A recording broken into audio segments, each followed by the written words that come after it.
I have a non-OP, highly ethical build for the Mercenary class.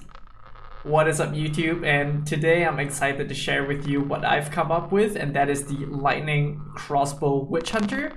There may be some videos going around, but I think I have a very interesting take and personally a very well constructed build for the Lightning Crossbow archetype for the Witchhunter Ascendancy.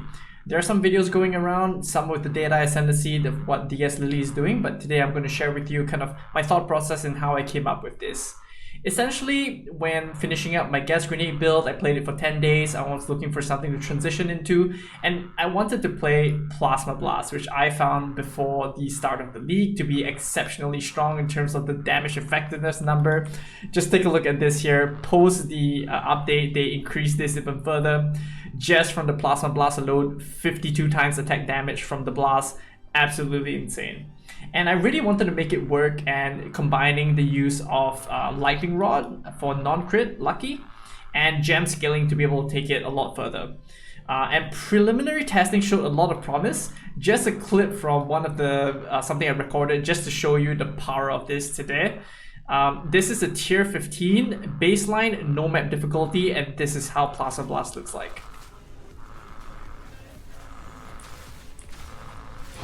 And that essentially is the dream that I was looking for.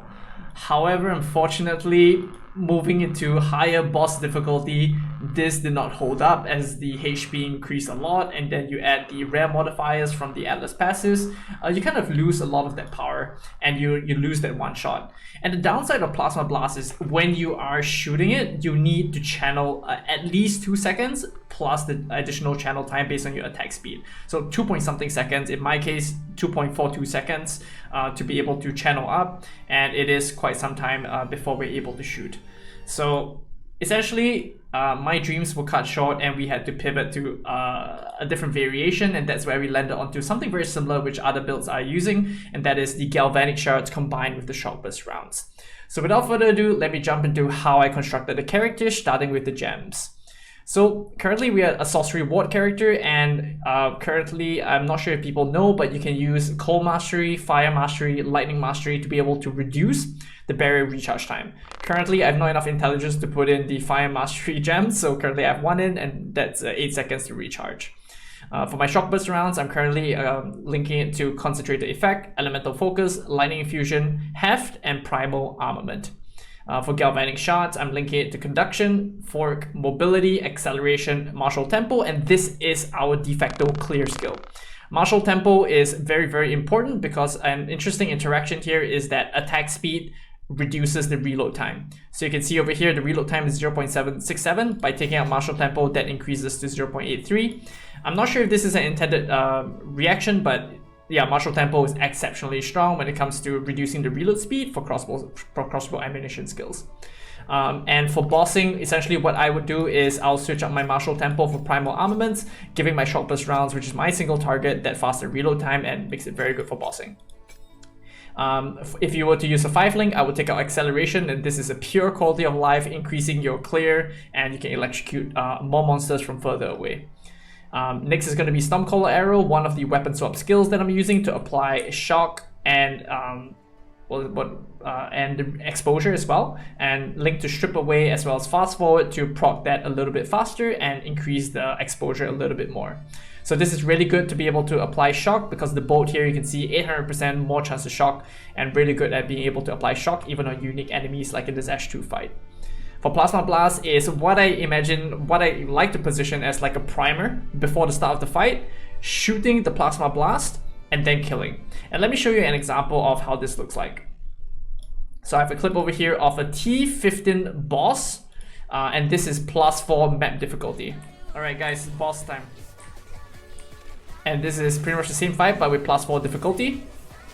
And pretty much you can see over here that the primer, this is from 2 days ago, essentially my shock now is much larger. 71% shock with the voltaic mark, and then the exposure, and then we shock burst the boss down. So that essentially is the playstyle over here. So the next is going to be the Plasma Blast, and Scattershot has a unique interaction. We don't shoot 3 beams out straight away. It shoots in succession, 1 beam, 2 beam, 3 beam. So very good. First one applying the shock, and then the second and third following up from there.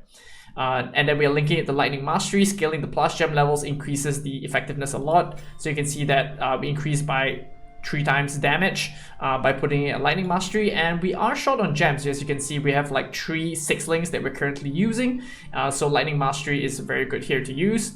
Lasting Shock to be able to apply a longer duration of shock, and then Overcharge to apply a higher effectiveness of shock. From there, this skill has no issues at all being able to apply shock given the large hit damage of Plasma Blast. And lastly is going to be a very interesting one, which is Hourglass. So concentrated effect doesn't work on the projectile aspect of Plasma Blast, and I was using it previously, but I only realized it recently that it did not work. But a very good alternative giving the same amount of damage multiplier is going to be the Hourglass. Although it adds a 10-second cooldown, that is perfectly fine, because during the fights, I find that we are not able to channel Plasma Blast again. I tried on a few boss fights and that absolutely did not work out well. So apart from using Plasma Blast at the start of the fight, we don't touch it anymore, hence Hourglass is a very good addition to increase your damage and having no downside essentially. Next up is Emergency Reload, providing a set amount of buff, adding with Persistence to increase that duration, and Premeditation to increase that empowered damage, just giving you that more damage by pressing that button and refreshing the clip. So essentially just, you know, shooting your Shockburst rounds and then pressing T, boom, and then it refreshes the clip so you can shoot non-stop and do a lot more damage with that Emergency Reload. Herald of Thunder, the de facto clear, using 30 Spirit, we link it to Innervate, so on kill for Herald or killing a shock enemy, we get 35% damage as lightning for all our skills. While mapping, you don't really have this up on single target, although we'll still use Herald of Thunder because we have the coming Calamity to provide us 50% ink damage there. Also, we can use it for Magnified Effect for that increased AoE when mapping. Voltaic Mark, so this is one of our scalers that we're using in the build. I'll talk more about it later, but essentially marking the enemy, they get shocked more easily and they take a larger shock. So whatever shock that's applied, we mark and then that shock just multiplies, as you may have seen in the earlier video that I showed. Blink, this is a video that I created a couple of days ago, essentially using the same tech there, weapon swap blink, so swapping over and then blinking, allowing us to be able to traverse terrain, uphill, low ground a lot easier without needing to walk one big round. Our main aura is going to be Wind Dancer, where we are scaling evasion heavily, linking to Unbreakable for free stun threshold, Clarity for mana regen, Cannibalism for mapping recovery, and Precision for accuracy. So that essentially is our gem links that we're currently using. This build works perfectly in tier 15s with just 5 links. If you were to use a 5 link for Plasma Blast, I will take out one of these links over here, Lasting Shock, which absolutely just increases your duration, not any damage, given that you kill them so fast. For Shockburst rounds, that's where I will remove one of the links over here, probably Primal Armaments. And for Galvanic Shards, I will remove Acceleration if you were to use 3-5 links. And it works perfectly fine, destroying tier 15s with just 5 links. So that is essentially the gems, and moving on to the gear sets, we have the crossbow. You're going to want a huge fizz, a crossbow. Additional lightning is going to be good. Weapon elemental damage to attacks, a high roll could also be useful here. For suffixes, attack speed, proc skills is going to be absolutely strong for the build, given that any additional proc skills really scales Plasma Blast very well, and of course provides additional boost to the other skills also. Crit chance could be something that you look for to increase your damage, because every percent of crit is essentially 1% more chance to do double damage if you were to think about it.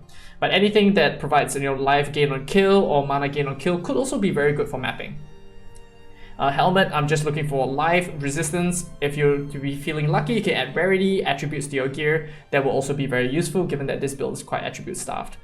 For amulet, plus skill gems, life, mana, rarity, resistances, these are all the good modifiers that is going to be good for the build. And then Unbound Forces is something that I am anointing.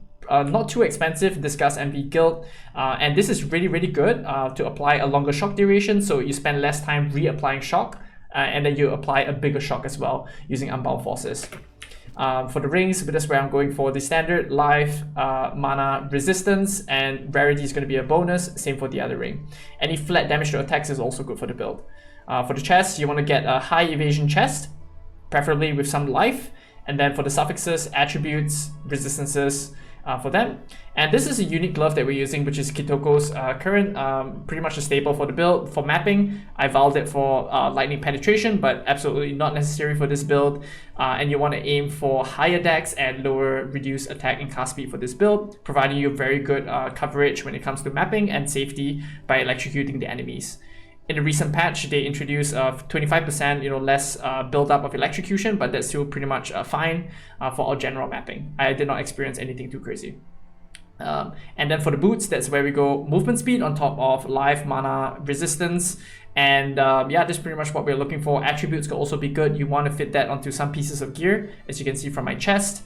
And the amulet, I also use a bit of attribute catalyst to get enough dex. Lastly is going to be the belt. This is absolutely not mandatory. You can use a rare belt. I've showcased doing T15s and you have more than enough damage without this belt. But Ryslatha Call, essentially, I'll talk more about this later, providing more damage for your build. And that's what I wanted to share for my gems and my gear. And next I want to talk about some key mechanics and interactions for the build. And firstly is talking about max damage, which is one of the key aspects which I'm scaling for the build. So currently for max damage, we're using Ryslatha Call, maximum physical attack damage, less minimum. On top of that, we're using Heft, which is more maximum physical damage, and Wildstorm, which adds more maximum lightning damage. So how does this work? Essentially, putting on the Heft gem, as you can see the top end of the total damage, 3246. Heft gem raises that total maximum damage that you're doing. Hence, the range of rolls is going to be wider, and that essentially the average damage is going to be higher because of this. And essentially what I'm doing is stacking a lot of this max physical damage. Previously in PoE 1 that did not work, but in PoE 2 this happens pre-conversion, and essentially even if it's a conversion spell, the fizz is going to be increased first and then converted, and that makes it a very powerful scaler that we can use for the build, as it's a more modifier in a different bucket for scaling your damage. So more on that later. So that is one mechanic that I'm using for the build. And essentially the second one that I want to talk about is going to be the methods of scaling damage. And that is going to be what we see over here. And that is using flat damage multiplied by increases, multiplied by the more multipliers. Conk appears to be in a different bucket. The gain as from Infusion. And then the more max, which I just talked about, from a combination of Ryslatha, Wildstorm, and Heft. And then Lucky giving you additional damage. So what does this mean? So this essentially what you're seeing here is the formula for how your damage is calculated. And if I'm not mistaken, currently what I'm seeing is that Conk effect appears to be in a different bucket. I checked in PoE 1 and apparently this is the case that I just learned recently. And then the essentially the elemental skill gem over here, elemental focus with Primal Armaments, will be additive when it comes to the more multipliers, 25 plus 25. And then the increases are generally things that you find on your tree: increased lightning damage, projectile damage, attack damage. All of that gets summed up into this bucket over here. And you can see that if we were to target the more multipliers in the different buckets, that allows us to multiply up the damage to a wild number. And that essentially is my theoretical approach to maximizing the damage on this build. For my main gem links on the Shockburst rounds, I'm using the more multipliers for 2 gems, Conk effect, gain as Infusion sitting in its own bucket, multiplied by all of everything before, and then the more multipliers from the maximum damage that previously was not available, and then you combining Ryslatha with Heft, giving you a huge maximum increase. And then lastly is going to be Lucky from Lightning Rod on the passive tree. And mathematically what Lucky does is that the damage is calculated twice and it picks the higher number, right? You just roll the damage twice, pick the higher number.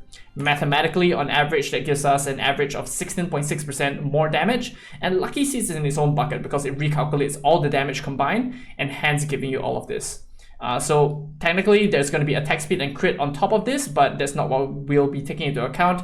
If you guys want to take a look at this formula, essentially is what I imagine it to be. If you have 21 bullets, you shoot that in 1.51 seconds, and for 0.48 reload, that essentially is this amount of DPS, if you want to use this formula to calculate your attack speed. For this build, we're currently not using crit. We do have a baseline crit from our bow, but we'll just ignore this for now. So that essentially is me approaching the damage scalars in each of the buckets to maximize our damage. And yeah, that is what I want to talk about for how I scaled the damage and kind of like my thought process on the gem links for my main DPS skill for Shockburst rounds. Of course, for bossing, that's where I'll put in Martial Tempo to be able to increase the damage and the movement in the fight, because as you see in the Xesht 2 fight, there's very little DPS uptime. The windows are going to be very small, and you want to maximize that and reduce your reload speed as well. So that's what I do in single target boss fights. Next is going to be a weapon swap special for mine. So weapon swap, allowing you to scale Mark as well as Blink. So if you can see on my passive tree, I'm currently on my weapon swap scaling a lot of these in nodes. And then of course on my swap 1, which is my main DPS, that's where I'll be taking, you know, all the penetration, the rare monster damage, and the crossbow reload speed. Because on my second offhand, I'm using a bow for Stormcaller arrow, as well as Blink on my spacebar and Voltaic Mark. You may need to set the Voltaic Mark to apply to only the skill set 2, because on my passive tree I focus on the Mark effectiveness over here, specifically on my weapon swap 2. So I don't need to focus the Mark effect on my initial passive tree, and therefore maximizing the amount of power that I can get from my build using the weapon passes. So you can see I fully milked out all my weapon passes, taking the int and squeezing in the Mark effect. Ideally for the endgame bossing, if I do get a bit more levels, I kind of want to take this unsight to be able to possibly not take crit damage from bosses, which is possibly a one-shot on my build, even without crits. So that's that. Next I want to talk about is Sorcery Ward and my interpretation of Sorcery Ward. So if you can see from my build, previously I was not a believer in Sorcery Ward until I spec'd up to Wildstorm, and then I was previously in Max Res approach. As you can see from my previous gas grenade builds, I went for a Cloak of Flame and go for Max Res, but given this build is going all the way to Wildstorm, I thought this doesn't really make any sense for me to spec all the way to the left side going Max Res with Cloak. Hence, I approached it from a pure evasion standpoint, and that is where I realized that this is very good addition to the build. And how does this work? Essentially, evasion is a largely diminishing scaling modifier. And what it does is, the more evasion you have, the less and less chance to evade you will get. So from the PoE1 metrics that you see over here, it's going to apply very similarly to Path of Exile 2, although we don't have the exact numbers right now. But essentially in the tier 16, you can see the first 5,000 evasion gives you 35% chance to evade. And the next 5,000 essentially gives you, less than 20% chance to evade. Essentially saying that the more evasion you get, the less and less chance to evade you have. So what does this mean for a Sorcery Ward? Which means that the more evasion you have, Sorcery Ward will take away less and less chance to evade. And the breakpoint that I found to be very, very useful is past the 10,000 mark. Once our evasion crosses 10,000, essentially our evasion was something like 80%, and taking Sorcery Ward, which essentially reduces our armor and evasion by 50%, only takes away 20% chance to evade and not 40% as you would expect. And scaling your evasion past a certain point will be very, very good in terms of reducing the amount of evasion that gets lost using Sorcery Ward. And currently with Sorcery Ward, it gives us a 2.2k elemental shell on top of our build, and that's very, very good for elemental mitigation, and not just from hits, but I think area of effect skills as well. As long as it's elemental damage, it will mitigate that a lot. Because of this shell on top of our health pool that gets hit first. So very, very powerful layer there. On top of this, I want to talk about why armor and evasion or scaling armor with Sorcery Ward just doesn't make sense. Reversed from evasion scaling, armor quadratically just is so much worse when you reduce it. As you know, armor is an exponentially scaling mechanic where the more armor you have, the less damage you take, or conversely, the larger the hit from the monster, the physical hit that you take from the monster, the more armor you will need to mitigate a larger hit. Because of this, if you were to lose 50% of your armor, it just makes it 4 times worse when it comes to scaling armor alongside Sorcery Ward. So for me, it just completely didn't make sense to scale armor at all or armor evasion. And from the benefits that I explained earlier, from just scaling pure evasion, you'll want as much evasion. If you were to have something like 50% armor and 50% armor for the number here, just for illustration purposes, and 40% evade, by taking Sorcery Ward, essentially you'll lose half or more than half of your evasion and a lot of your armor as well. And as I explained earlier, that just doesn't make sense when doing Sorcery Ward with armor. Next up is going to be blinking can either happen with the weapon swap. So currently I can just press X and blink, or in this case with Stormcaller arrow, it will help me just swap my weapon and then blink. So there's a lot of ways to conveniently use this, and if I get familiar enough, I could potentially use this to my advantage in the boss fights, very easily applying shock and then blinking, repositioning, and then switching to my Shockburst rounds and then attacking. So there's a lot of potential there for making use of this when it comes to endgame blasting.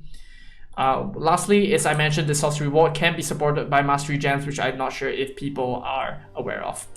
So with that, I come to the end of my build guide, and hopefully you guys understood what I'm talking about as I ramble a lot on the damage multipliers, the gem links, the kind of things that I wanted to talk about. And yeah, pretty much I want to end off with my Pinnacle showcase of Xesht 2, so enjoy. If you liked the video, feel free to like, share, and subscribe, and I will catch you in the next one. Bye.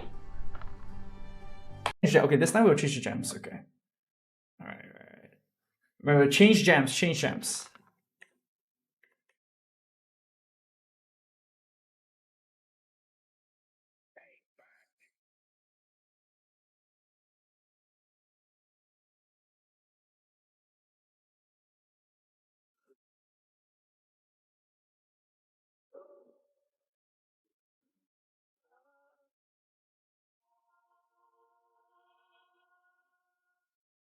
Oh, I could have acroed that, right? I could have acroed the hand, 50% chance. But XD.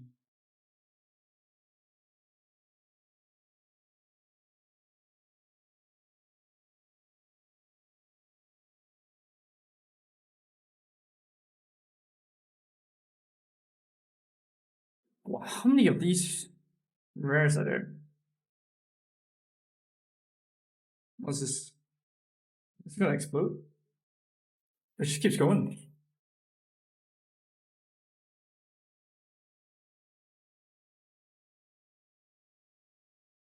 Ouch. Oh, how do we have so much time? They spawned a lot of rares.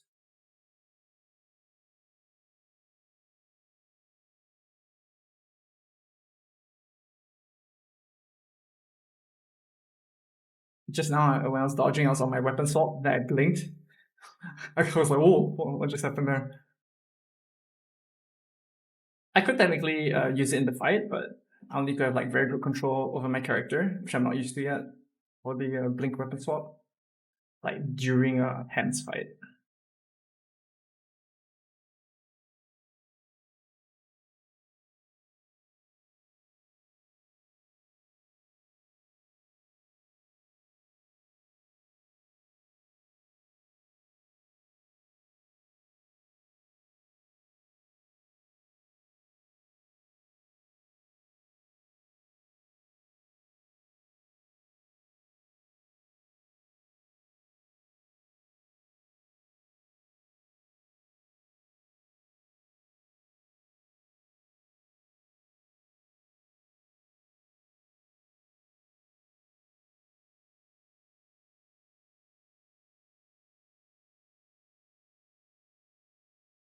Farming catalyst, guys. We're farming some catalysts. Alright, everything good. Flans is good. Ammunition's good. Oh, gems. Almost forgot. Okay. Oh, I accidentally switched. Okay, never mind. We can wait for the plasma. And our mana.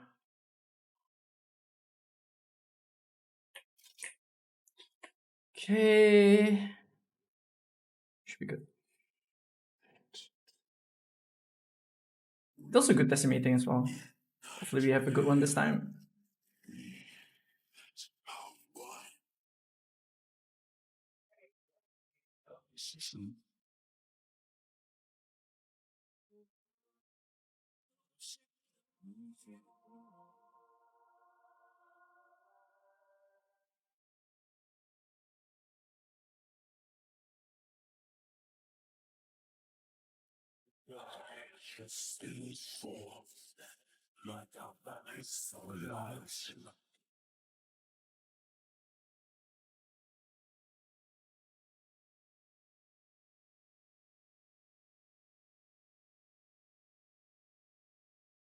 Whoa!